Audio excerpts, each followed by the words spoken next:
एक शहर में बहुत ही ज्ञानी प्रतापी साधु महाराज आए हुए थे। बहुत से दीन दुखी परेशान लोग उनके पास उनकी कृपा दृष्टि पाने हेतु आने लगे।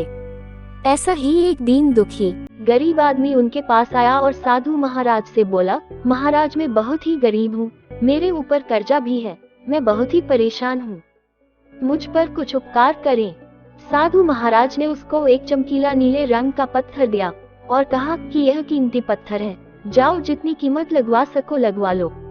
वो आदमी वहाँ से चला गया और उसे बचने के इरादे से अपने जान पहचान वाले एक फल विक्रेता के पास गया और उस पत्थर को दिखाकर उसकी कीमत जाननी चाहिए।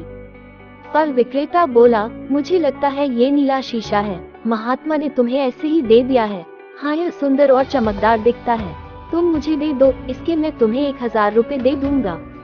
वो आदमी निराश होकर अपने एक अन्य जान पहचान वाले के पास गया जो कि एक बर्तनों का व्यापारी था। उनसे उस व्यापारी को भी वो पत्थर दिखाया और उसे बचने के लिए उसकी कीमत जाननी चाहिए। बर्तनों का व्यापारी बोला, यह पत्थर कोई विशेष रत्न है, मैं इसके तुम्हें 10,000 रुपए दे दूंगा।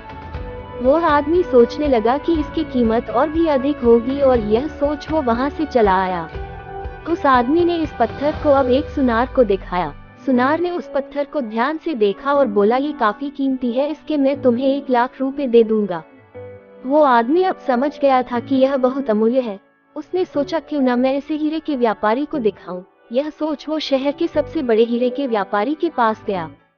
उस हीरे के व्यापारी ने जब वो पत्थर देखा तो देखता रह गया, चौंकने वाले भाव उसके चेहरे पर दिखने लगे। उसने उस पत्थर को माथे से लगाया और पूछा, तुम यह कहाँ से लाए हो? यह तो अमूल्य है, यदि मैं अपनी पूरी संपत्ति बेच दूं तो भी इसकी कीमत नहीं चुका सकता। कहानी से सीख, हम अपने आप को कैसे आंकते हैं? क्या हम वो हैं जो राय दूसरे हमारे बारे में बनाते हैं? आपकी लाइफ अमूल्य है, आपके जीवन का कोई मोल नहीं लगा सकता। आप वो कर सकते हैं जो आप अपने बारे में सोचते हैं। कभी भी दूसरों के नेगेटिव कमेंट से अपने आप को कम मत आंकें।